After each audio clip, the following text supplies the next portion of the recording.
right, Ricky Flex. I kind of was just discussing about why I like the first installment of this now franchise. What was your anticipation level for this sequel? What did you want to see from this sequel, whether it be beats from the original or things that you want to see from the characters, right, carrying over to the sequel? Yeah, so I wanted to see first and foremost Big Nick, right? Let's get see where his character's at. And he still has to be that chaotic, making everything a spectacle, like his wife says in the first one, Big Nick energy, right? We need to see that. And we got that for the most part, not to the same extent as the first one, not as rambunctious, but still rambunctious. Then the crew, the crews, I should say, Big Nick's crew, and obviously the crew of the actual robbers. But this time they're one, right? So essential because if you look back at the first one, Pablo Schreiber, 50 Cent, and others in Cheddar Bob. yeah, exactly, Cheddar Bob, and then you look at the other crew with Big Nick, like some great freaking crews. And I was expecting that in this one. So I think those two elements mixed in with what we talked about, what makes a good heist movie, which is you have the one job, that's the impossible job. Is it enticing enough? Right? And especially when you don't have a Pablo Schreiber or a 50 Cent or a Cheddar Bob in this movie, Ken O'Shea Jackson, who has kind of like broke out on the scene since Den of Thieves and Straight Outta Compton, and now he's kind of like a star in Hollywood. It's like, all right, can he carry this movie as like the big bad instead? So that's kind of like was the kind of the mix or melting pot that we're working with going into this one.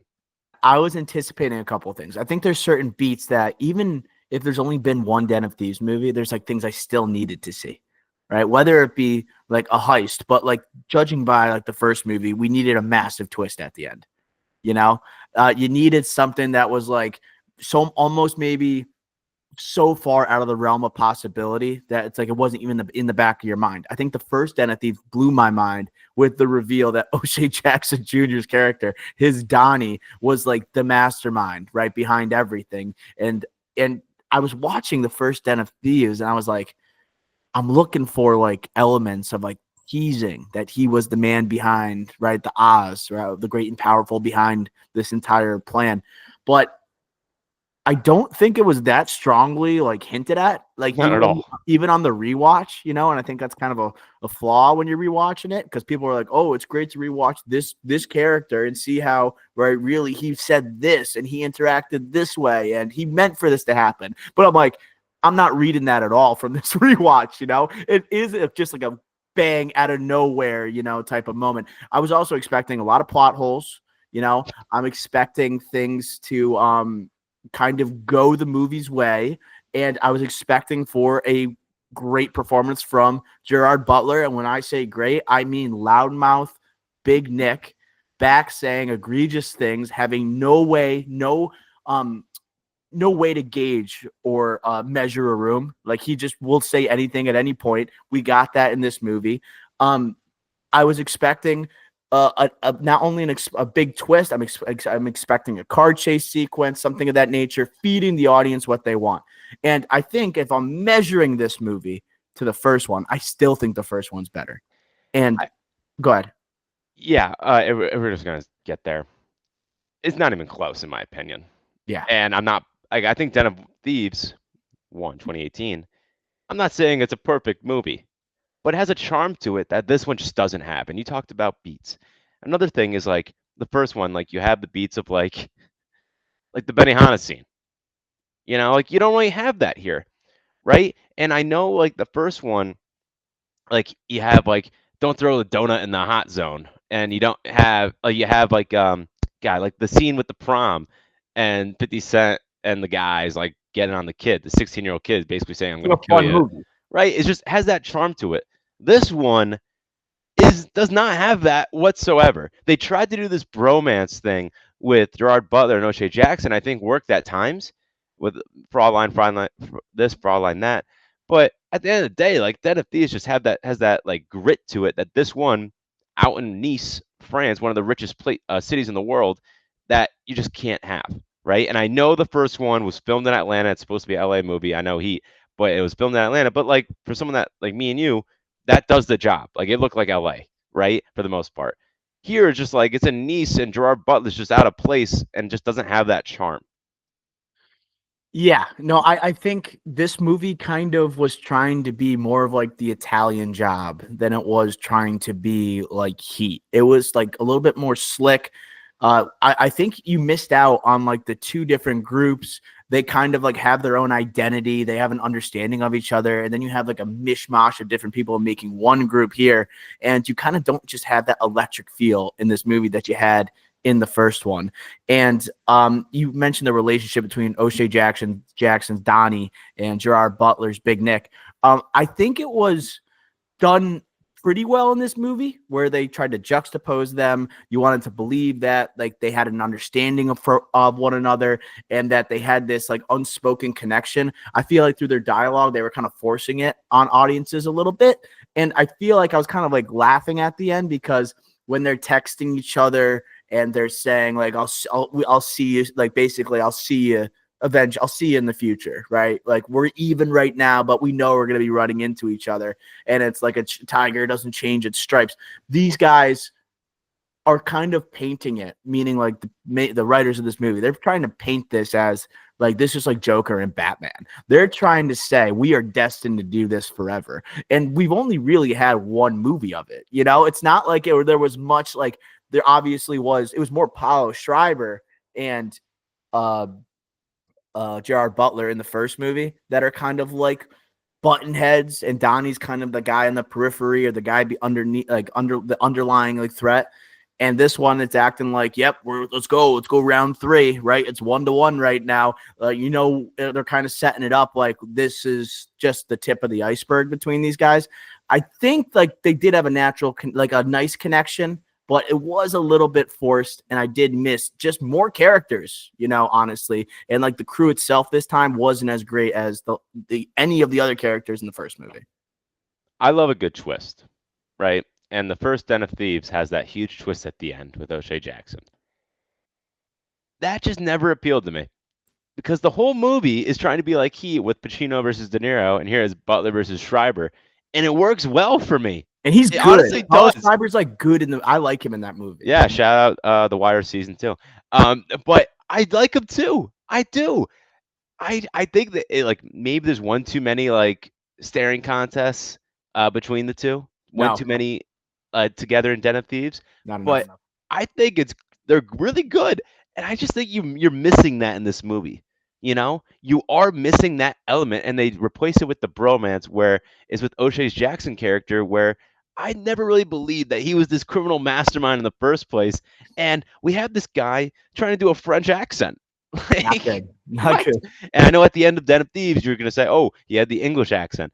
It doesn't work there either. It's just like, oh, I don't understand. And they tried to give this storyline saying, oh, like when I was a kid, you know what? My mom, she was a single mom, working bussing tables or whatever. And then I got promoted to the magnet school and I had to walk 3 miles. And every day I would walk past rich houses. And I was just like, what if I could break into one? It's like that's really the storyline we're gonna go through to make this criminal mastermind here. I don't know. Now I'm like getting way too emotional about this movie because I don't think it was bad, but like I just think it's now nowhere near the first one. Yeah. So it's the thing of the Paulo Schreiber is such a like he's first of all very large. Like he is imposing Tall dude. as like a big guy. He's like 6'5". And Gerard Butler like gained 30 pounds for the first Den of Thieves. And it's guys that are very cocky, arrogant. Paulo Schreiber seems more measured as compared to like a Big Nick who is just a loose cannon and he's the law. It's just kind of interesting to see how they did that in this movie, in the first movie. And now O'Shea Jackson just can't really carry it in my eyes. I don't know if his status has gone up in Hollywood, whatever. I know he wants to kind of champion this into like a franchise that maybe is like Fast and Furious. He has talked about how like he wants to Vin Diesel this shit, as he said in an interview on the red carpet for the premiere of this movie. He wants to make this bigger, but I also wanted to say Big Nick is such a great performance because like it's Gerard Butler. He is the king of guilty pleasure movies, in my opinion. He gives the audience what they're looking for. He's not a guy who will be contending for an Oscar at any point in his career. And I think the first half of this movie, he was really good. And he is the Big Nick that we knew and loved. But I feel like during the second half, he felt a little bit neutered. Like he wasn't the big Nick from the first movie. At least he wasn't getting like the splashy enough scenes that he got in the first movie. You know, I don't know why that is. It felt like we peaked with Big Nick when he takes ecstasy at the Yeah, club. I'm like, that's like the peak. It only goes down from here. And then him dancing with like the sexy chick in the group, and there's a girl. ridiculous. And it's also like, and I just want to add this before I pass on the Big Nick conversation to you. The thing about the first Den of Thieves, it's a bro movie. There is one like basically female in the movie, and it's Big Nick's wife. You know, and the other two girls are his daughters. There's no other girls in the movie, And it's a terrible storyline. except for the girls that are the working at the Federal Reserve who order food right from Donnie's character. That's it, you know. And now you're, and it's like they say bro, literally the bro. Talk about tropes like bro. I don't need you popping off right with my family here, like that type of like language, you know. At the It's Benihana. the girls are in the crew in this movie, you know, and Big Nick is kind of sidetracked like in this movie, especially during the second half. And you don't get to see Big Nick be Big Nick because there's a girl in the squad and he has more of a heart this time around. They tried to make it too much of like a real movie. You know, it should have just been, yo, this is Den of Thieves. Let's bro out right now. And it's like, no, now he's going to feel bad for what he did. And now he's probably going to run into that girl later on. It's going to be like Fast and Furious with Paul Walker when he goes to the other side. It's like the beats are repeating. But I just thought they kind of neutered Big Nick in this movie a bit. And they made it less of a bro out. Yeah, after the movie, I said it to you walking out. I was like, they Fast and Furious this. Like they did. Like they went to a nicer location. The budget was only $10 million more, but that probably went all to Nice, like just going over there or whatever. But my point is, like, the entire movie just felt more of a spectacle, going back to that word, and not the actual like broness that we love about Den of Thieves. You know, like let's get back to L.A. You know, let's get grimy with Big Nick. You know, let's see him eating donuts in the hot zone. Let's see him chumming it up with the FBI agent, making fun of him. By the way, I kind of like that twist in this one where they're kind of bros a little bit, not bros, but like friendly, but still also Big Nick, still Big Nick. But I totally agree with you where Big Nick, I would say the first 40 minutes, the first act, him like getting to Nice and getting into the group, into the club, that was like, oh, that's still Big Nick. But then right after that, they try to give him this storyline of, oh, you have a love interest, right? You're getting over a divorce. You don't see your kids. You have a love interest. And then we needed someone that's a law enforcement official into the dime exchange, and you're literally not supposed to talk. Yeah. That's Big Nick's greatest strength or trait for us as an audience is him and his freaking loudmouth, right? So you're literally not talking the entire time. So I think for me, it's just like, I totally agree with you where it goes back to that charm of Den of Thieves where, yes, is it a Heat ripoff? Yes, maybe. But at the same time, it has its own uniqueness to it where it has that charm, it has that Big Nick energy that we don't have in Den of Thieves Pantera. Making Big Nick a security guard for Donnie's character is like having Ryan Reynolds play Deadpool in X-Men Origins and then taking away his mouth. It's the same thing. You're absolutely stripping the best parts of this character. What are you doing? And I thought Big Nick he was still nailing some of these lines though. One of my favorite parts, and like this is what makes Den of Thieves. It's where basically Donnie is going to, I forgot what the girl's name, the girl member of the crew, and trying to basically say, how did she says to Donnie, how did you and Nick meet? And then he goes like prison, and then you have Big Nick go gay cruise. So it's like lines like that. And then she cracks up. I'm like, that is Big Nick. We need more of those scenes, but they felt like they kind of made it a little more sentimental. We want to make this a real thing, you know, a real movie and a potential real franchise. That's what it kind of felt like, rather than like have that same identity of the first movie. The heist scene. Let's talk about like the heist. I guess this is spoilers. Do you want? I guess we'll put a spoiler warning. Thieves, Pantera. Yeah, if you've seen it, if you're a Den of Thieves fan, you saw this already. Yeah, like and you will not be seeing this the second or third weekend. I will say before we get to this is like the first one, right, has this huge twist at the very end, but it's also like such a plot movie, like a crime plot movie where there's so many things happening and you're trying to figure out like what is going on in Merriman's mind and his like whole plan, right? There's so many questions that they don't give you, right? Until obviously the very end. And like, why is this going on or this going on? And you're kind of like on Gerard Butler's wavelength. So it's a kind of like a movie where you're trying to figure out like a lot of different plot details versus this one is not like that at all. You're with them the entire way. You know everything going on. There's no big twist. They try to do a big twist at the end, but it fails, and we can get to that. But that's why another thing where it kind of loses that same charm of the first versus the first one, where at the end it's like, oh, and this one's like, It almost feels like, of course, that at the end of this movie, Nick kind of goes against the gang, goes against right the crew, the heist crew. If it's like a tiger doesn't change its stripes, like that's something I could see the code of Nick living by. Like, you know, no matter what he does, how crazy it is, in his heart he's a cop and he's trying to take down the bad guys. But I wanted to talk about the heist, and I think this movie, and the more that we're kind of laying our thoughts out there, the less I'm liking the movie, to be honest.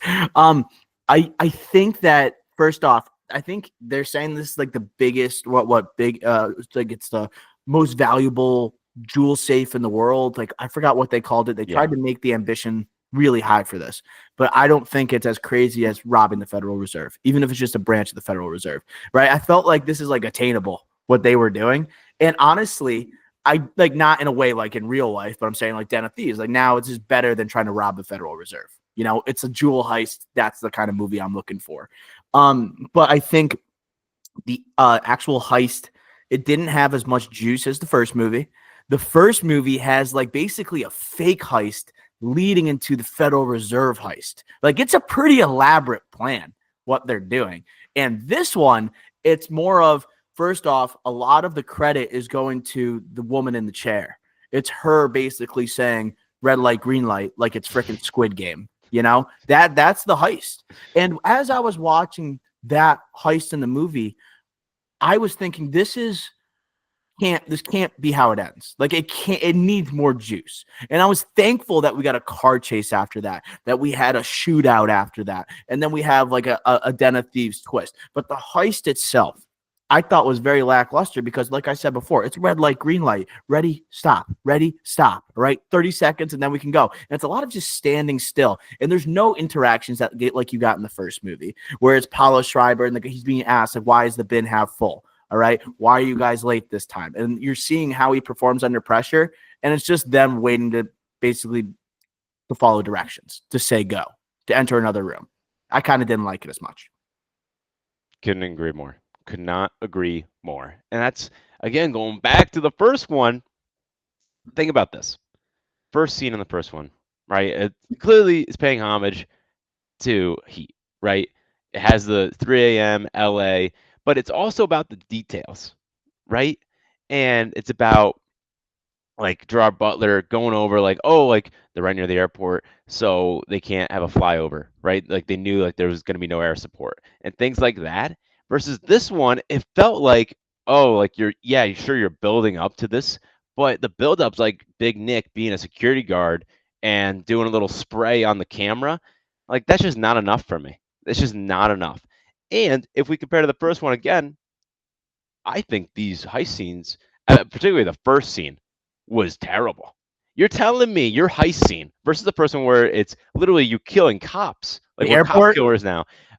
Yeah, like outside the like at the airport for Den of Thieves Pantera. In the first scene. first one, you're at the donut shop and you're literally like doing a break into this truck, armored truck, and then you're killing cops.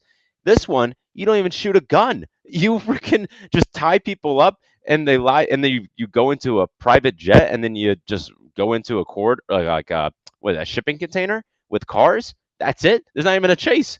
That first scene, if you wanted to grip, like you're in a bank heist movie, and you want to grip the audience with your first scene, that was not it. Not it. And I wasn't gonna talk to you, but like I wanted to like say like I don't have a good feeling about this because your first scene in a heist movie isn't even like gripping, I think is a problem. So I completely agree with you. And then after that, by the way, we don't get anything until the end, right? With that the high scene with red light, green light versus the first one. right? The first movie, the whole last hour, half the movie is the heist. Half Yeah. the movie is the It's heist. an elaborate plan, dude. It's a Yeah. fake heist leading to a real heist. It obviously took planning, and this one felt like it's just like literally someone watching a security camera, and it feels like easier. It's just easier, you know. It's just like, okay, you're gonna wait till you're not on the screen, then you're gonna sneak by. And we need more like hitches in the plan. They drop like the pull and they get caught, but like we needed more of like, oh my god, a security guard ran into Big Nick. We need to fight. You know, Yeah. we need like a fight. We need like hand to hand, and we get like basically one confrontation. A guy gets shot in the chest. It's not even a bullet. You know, it's whatever. And Big Nick makes sure he's okay. Once again, the softening of Big Nick. He cares about the cops. You know, and he cares about security and law. He's like, I want to make sure this guy's okay. And he also said with Donnie, we're not killing anybody. Like no one's dying this time. They softened this franchise, dude. They softened it up a little bit. There were cop killers in the first one. It's one of the hardest lines of the movie. There's so many good lines in the first one. We're cop killers now. Like it's so fire, dude. It sounds so awful, but like it's a great line. And there's also um a line that I was rewatching the first one. Big Nick has Donnie interrogating him, and he says, Big Nick says to Donnie, "You're not the bad guys. We are." Great line. And the delivery is so good, but like it goes against the first movie, everything that happens in the second movie. You know, like he's not the bad guy. Like he's like him. He is actually the good guy. You know, and he's pretending to be the bad guy. So it's like not true to like really like Big Nick in the first movie. But I think the shootout helped save the movie or saved after that heist scene because I kept thinking after that heist scene I need more juice. I need something to like get me going at the end of this. So that shootout was necessary. I knew those guys would come back, the ones who were formerly a part of the crew and got kicked out. I'm glad that they didn't leave that as a loose end. But I would say them getting shot down by the mafia. How does the mafia know they're making the corner turn at that time? How do they know when the heist is happening? Have they been tailing them? That's like the plot hole that I'm just like, I'm glad I got more juice. I got more entertainment. And that's like the plot hole thing that I'm like okay with in Den of Thieves as long as it pays off. And that heist, that chase scene was pretty good. I was a fan of it, especially it took advantage of the setting, the tight turns, right? The European setting, right? Overlooking the cliffs and things like that. I think it was beautiful to look at, exciting. And then I also was kind of saying WTF after it. And that's what makes Den of Thieves. So I thought that was great. I thought it was fine. I think for me, it was just like it felt like, oh, they're in Europe. They got to do something like this, right? Versus like in the first one, it's in LA. So what's in LA during the day? Traffic. And it's a freaking it's a shootout outside the cars, and it's awesome. It's gripping. And in this one, it's like they're just doing like for me, my thought was they're just doing this because they're in Europe. That's what I thought. So Well, for me, yeah, like, I thought it was fine. Like it was a good scene, but also I was just thinking like this is not near the first one. Like it's just not. it has a different level of danger, a new type of danger with like the car falling off the cliff or whatever it may be. The traffic, it's during the day, and like in Den of Thieves, it's heat. It's freaking Yeah, heat. and they bring out the big gun, and then Merriman's just shooting like that crazy gun, and like Yeah. they're all military, ex-military, so like they're pros. And like I said off the top, like you want to see like your robbers be like elite, right? And these Uh, guys, like I don't feel like oh shit, like I know he's a driver and he's fastest speeding ticket 178 miles an hour in LA history, but still at the same time, it's like it's not like his driving was crazy good in this movie. Like you, like I don't know, like I just wanted to see something elite level, and we didn't get that, in my opinion. yeah, like do something I haven't seen before. And I Like, thought like maybe Gerard Butler when the pole falls off right off the roof, and then he's like in the in the diamond exchange. I was like, is he gonna go John Wick and just go one on one against all security to get that's what I down? thought. That would have been good. That would have been good. But then he only sees one guy, and then he gets in the car like that, and there's no repercussion because obviously he's an American accent. So that guy doesn't get interviewed by the cops after, like, oh, whatever. Like, I don't know. I just thought like there could have been a lot more of this movie where you could see like these guys at their elite top end town that you kind of need for these type of movies. Yeah. And then that leads us to the last part. And this is like why we talked Den of Thieves. It's the spin at the end.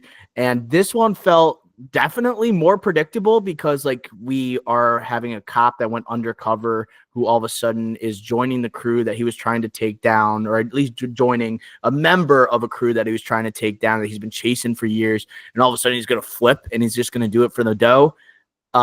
It was not too shocking, especially when you have that French agent, right? That his connection inside the country, making appearances time and time in the movie. Nick at the end, he is in front of the money with Donnie and the crew. They're with the big boss who has all the resources, who is basically paying them all out. And you find out that the agents come in. Nick has snitched on them, and they all go to prison except for Big Nick. And he kind of had maybe a come to Jesus type of moment. A tiger never changes its stripes. He's always going to be a cop at heart. I found this to not really be the big twist. I think the actual big twist is when you have a one-on-one that is like a Joker, Batman, like them saying we're meant to do this forever. It's O'Shea Jackson in the jumpsuit. It's Gerard Butler's Big Nick in front of him and basically saying it seems like they really had a genuine friendship, a genuine connection. And as Big Nick is leaving and they say like, yeah, we're even now, O'Shea Jackson pulls one off during Den of Thieves 1, Den of Thieves 2. Gerard Butler gets him back. And then Gerard Butler, as he's leaving, says, make sure you're sitting back left.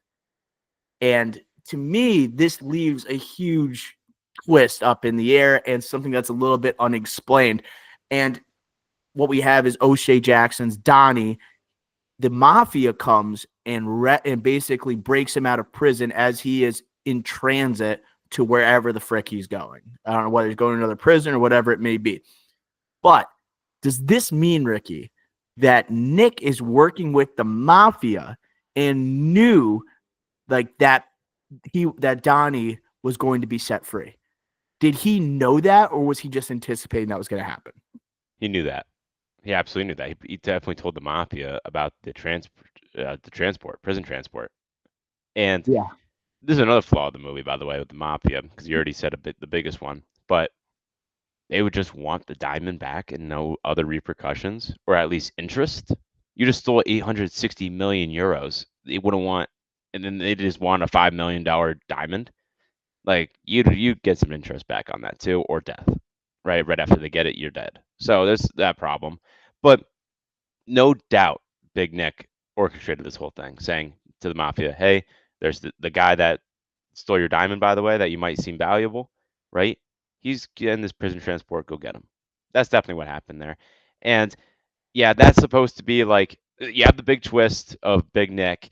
Like he turns bad. By the way, the product placement with the Ciroc and the shots was unbelievable. Pepsi throughout this entire thing as well. There was a little bit of product placement for this one. They had felt to like sell Fast movie. and Furious a little bit there. But this one just felt like I didn't need it. I was kind of done. I was over it. Yeah.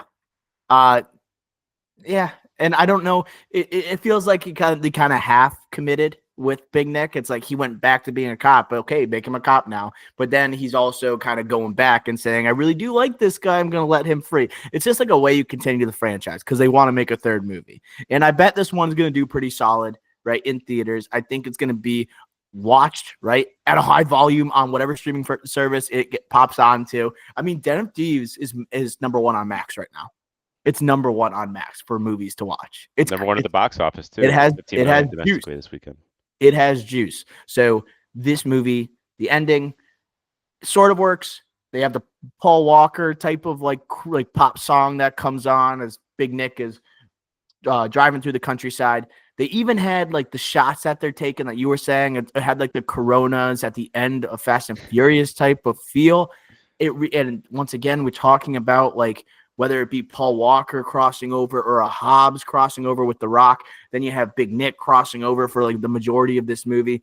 There are beats that are resembling Fast and Furious. And it's like what you sense that they're trying to have this be a profitable franchise for the long term and not just make a second movie.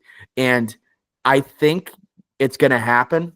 I just don't think, I think you got to put a little more juice here. You need more characters and you need more enticing characters, right? Because I don't think Donnie's going to carry you through this franchise with O'Shea Jackson. Gerard Butler can be the centerpiece because Big Nick is so electric, but you need more pieces and more pieces that carry over. You can't just have the guy from, right, the LAPD or whatever that was in the first movie, you know, that was the guy with the gelled hair and the suit, and he shows up for the first part of this movie, him getting walked on. You can't just have him as a carryover character. You can't just have Donnie. You need more people that are callbacks to previous movies or introducing people for the long term. That's the only way you're going to have like a true like Fast and Furious-esque franchise. You need anchors. You know what I'm saying?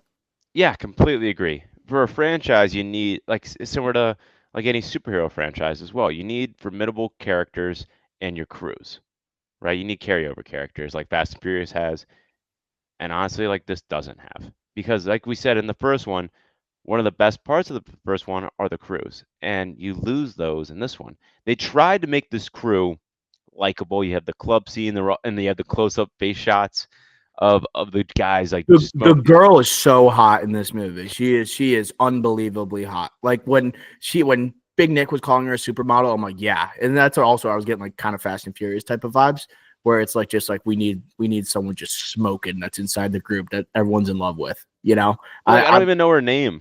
yeah, neither do I. I don't care. And I would say like the only time they tried to like make this crew like there's two scenes where like the crew was actually chit chatting. One is the beginning when like they have the two guys that are questioning like O'Shea Jackson's running this, like which was stupid. And then you have the second time when O'Shea Jackson puts on music, and then they're all like saying, "Oh, I like this music," or "I like this music," and they're trying to do that Fast and Furious thing, and it just doesn't work because we're not as tight with this You crew don't like we care were in about the them. first one, right? And I can only remember one of the guys' name was Dragon, the guy in the glasses, kind of like the tech guy. That guy So was cool. I like that guy. Carry him over. yeah, I just man, I just wasn't bought in. I wasn't bought into this. They're carrying over that woman for sure to like meet Big Nick again and see how they interact. You can, I anticipate she's gonna slap him in the face, and then they're gonna have a romantic sex scene, and then they're gonna go and meet with the crew the next day, the next morning, and they're gonna be drinking coffee. You know, I can already see it now. It's gonna have those type of vibes. All right, scores for Den of Thieves Pantera. I'm going first.